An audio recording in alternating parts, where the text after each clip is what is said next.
I had quite a lot of support from various people. So my mum knew her really well and was so devastated. She was a good support in the fact that she was there, but she was also very tearful.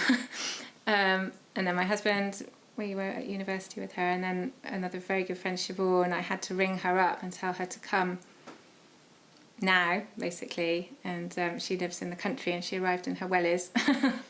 So I think that was Chandra would have laughed at that. He thought that was funny.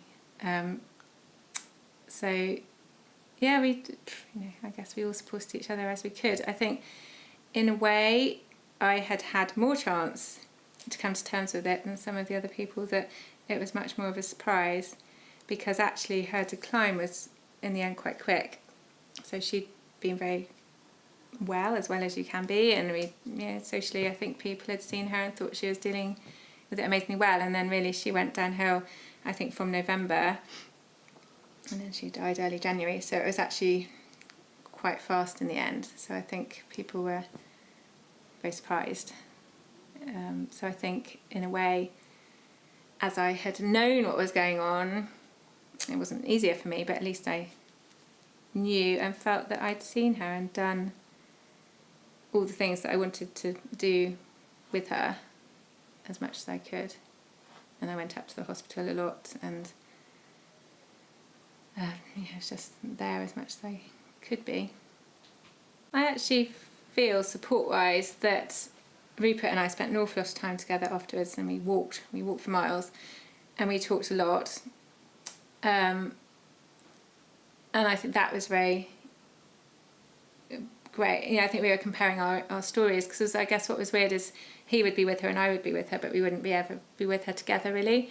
So, it was quite interesting, I think, to get a different perspective.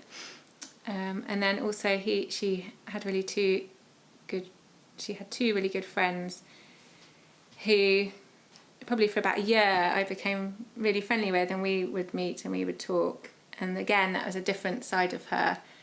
They were school mums where her children go to school. And I'm still friendly with them, but we don't really see each other anymore. So it was that kind of immediate need to talk about her and share those memories and be sad together. And so that was a sort of, and actually her school friend and I emailed each other a lot to begin with. She lives in Sweden, but we were in touch a lot as well. So it almost opened up different sort of friendships through, all through the joined love of her. And it was nice to talk about her, I think, and keep, I think we need to keep talking about her, keep the memory alive, and sharing all the stories and the funny things that happened. I think that's really important.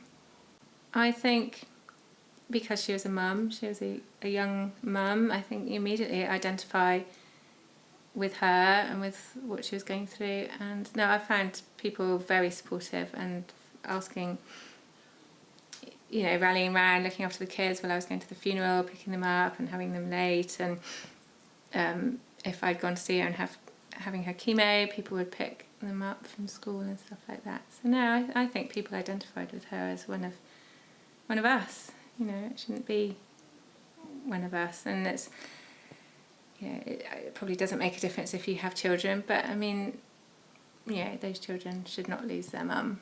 And I think people definitely feel that. You can't not. So no, I felt people were very supportive. It's hard being a friend because you don't fit into a category. So you're not a grieving, you haven't lost your wife or your mum or your child. But you similarly, I saw Chandra, I lived with Chandra longer actually than she lived with Rupert, I think, in the end. So she was, as much part of me as anyone else, and you lose that very strong connection that I still miss. We sit and watch the same TV programmes and message each other, and it's a friendship. I will never have a friend like her again, I know that. So I'm lucky that I knew her, but it's still very sad that I don't anymore. see her anyway.